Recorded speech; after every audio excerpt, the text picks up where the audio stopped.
A motion to have President Jacob Zuma removed from office fails despite heated debate from opposition parties.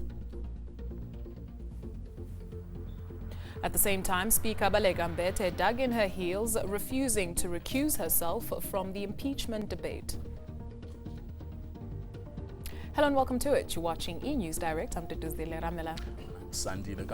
Good evening. To comment on any of our stories, you can of course find us on Twitter and Facebook. That's at eNEWS Direct. And tonight's hashtags are Zuma impeachment and petrol price. And we start with this. A bid from opposition parties to have President Jacob Zuma removed from office has failed. MPs have just voted on the matter. The motion was tabled by the Democratic Alliance following the Constitutional Court ruling against the president in the eNCA debacle.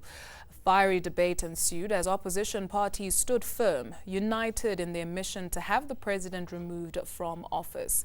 EFF leader Julius Malema called on members of the ANC caucus to vote with their conscience, and the DA's Musi Maimane says a victory by the ruling party will be a hollow one. Well, the impeachment debate in Parliament was delayed for more than 2 hours. Opposition parties failed to stop the Speaker of the National Assembly, Mbete, from chairing the session. They wanted her to recuse herself, arguing that she was implicated in last week's Constitutional Court ruling, making her impartial. However, the ANC insisted that there was absolutely nothing wrong. The Honourable J.M. Tembu has been appointed Chief Whip of the Majority Party with effect from the 21st March 2016. The joy was short-lived. Honourable Shibambu, what is your point? You must recuse yourself as a presiding officer today, because the Constitution has found out against you in terms of the court case that the EFF took to the Constitutional Court, that you have violated the Constitution. It was a baptism of fire for new ANC Chief Whip Jackson Mthembu. First day on the job, and he's already in defense mode. The judgment from the Constitutional Court is a judgment against the National Assembly. Its findings are on the National Assembly, on all of us, not against the Speaker. The United Democratic Movement argued that Mbete has embarrassed and misrepresented MPs. You went to the Constitutional Court to represent Parliament without the members' permission. This is why we say that you are conflicted.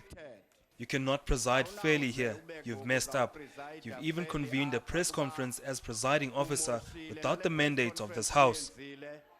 For the ANC, the solution was simple. Put the question to the House whether people want you to chair the session or not, and we put this matter to a vote. This option was not so popular among the opposition. You are the head of the legislature in South Africa in terms of the Constitution. You cannot sit there today and take instructions from the certain political party called the ANC. Forcing this vote is going to entrench the African National Congress view and their hold on you as the Speaker. It took nearly 2 hours and a meeting with some party chief whips before a decision was made. We will now proceed with proceedings. Honourable Speaker, I respect the decision that you have refused to recuse yourself, and that is the basis within which we'll take you to court. No, Baleka, listen to me. And that signaled the end of that debate, although opposition parties were not happy. Zikhona Chona, Johannesburg. Let's focus on to other news now, and the city of Johannesburg must upgrade Slover informal settlement near Eldorado Park. That's an order from the South Gauteng High Court. Residents say they had no choice but to turn to the courts to hold the city accountable for what they say are over 20 years of broken promises. The city is directed to make an application to the MEC for funding to upgrade the Slover Park informal settlement in terms of the upgrading of informal settlements program within 3 months from the date of this order. This announcement prompted celebrations. This ruling is a vindication of the Slover Park residents who fought for 20 years to get to this point. It's also a situation that now we know the upgrading of informal settlements policy can come alive for communities and informal settlements all over South Africa. Frank Mapara was one of the applicants in the matter. For the past 20 years, he has been moved from one underdeveloped informal settlement to another. This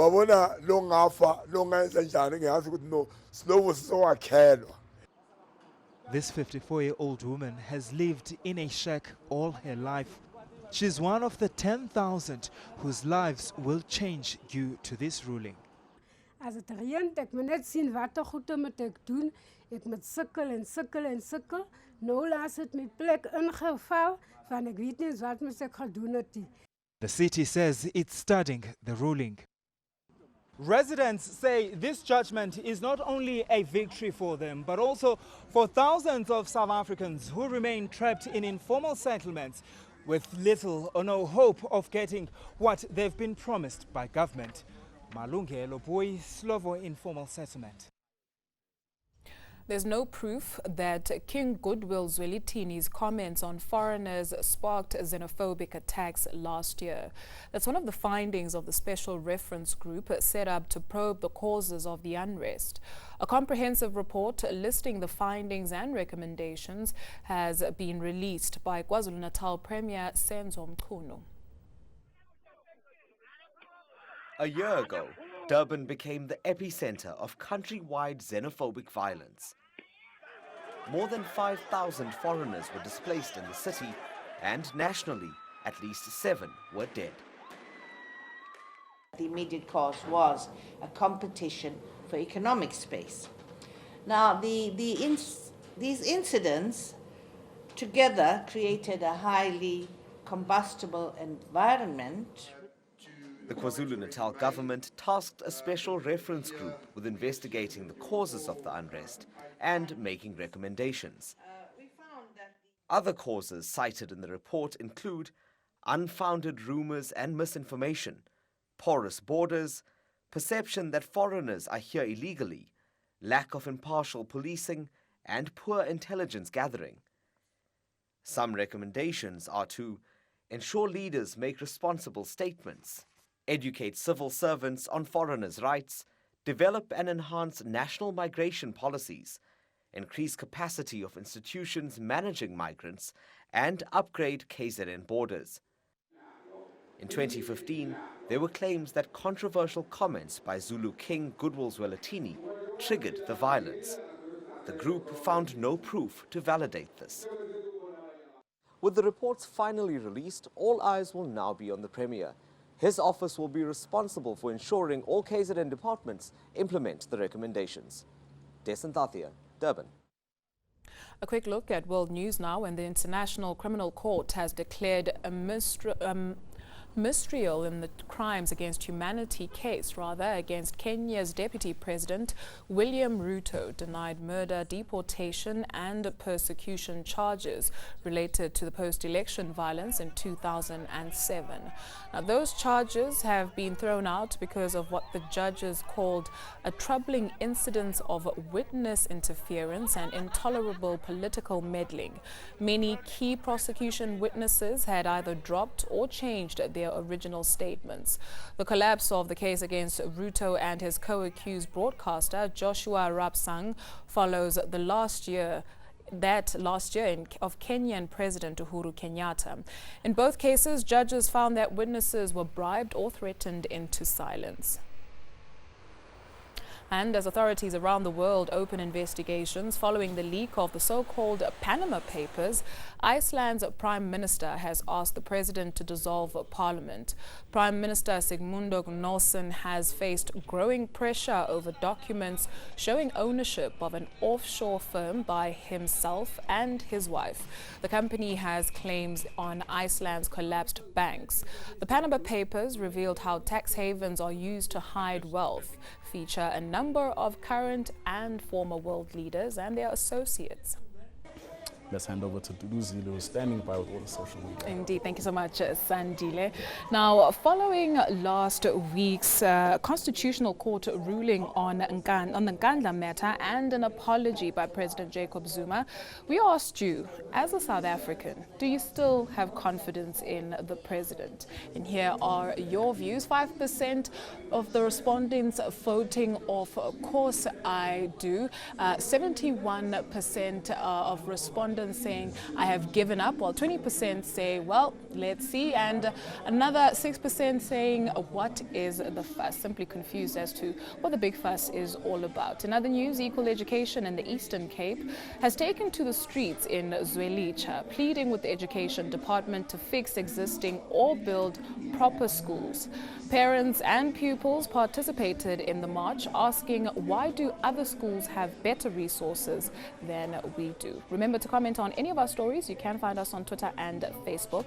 That's at eNEWS Direct, or you can head on over to our website, eNCA.com/direct. Do stay with us after the break. We've got your business news as well as your detailed weather forecast.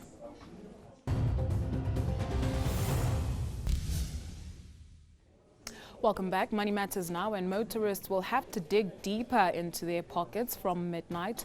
That's when the fuel price goes up. 93 octane goes up by 86 cents a litre and 95 octane by 88 cents. The price of diesel will increase by between 95 cents and 97 cents a litre. Paraffin will cost 76 cents a litre more, and liquid petroleum gas will cost R1.10 more per kilogram. The Energy Department says the strengthening of the rand against the US dollar during the review period had cushioned the fuel price increases by close to 10 cents a litre. Unfortunately, more bad news for consumers. The price of milk is also set to increase, according to an agricultural economist at FNB. Some dairy processors are already paying commercial farmers 60 cents more per litre on average for milk. And the price is expected to rise even more next month. This will mean operating costs for the entire milk value chain will be hiked, leaving retailers with no choice but to up the price of milk and other dairy products. And with that, let's see how the markets performed today.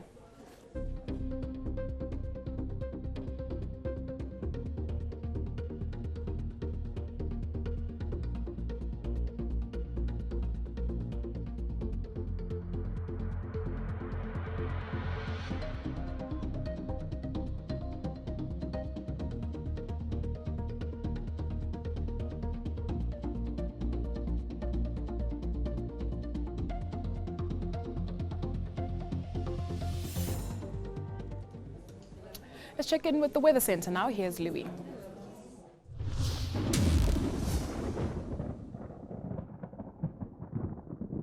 Good evening, everyone. Let's take a look at what the weather's been doing today over the country. And a cold front is pushing up through the central and eastern parts, and behind it, a high-pressure system is ridging far to the south of the country.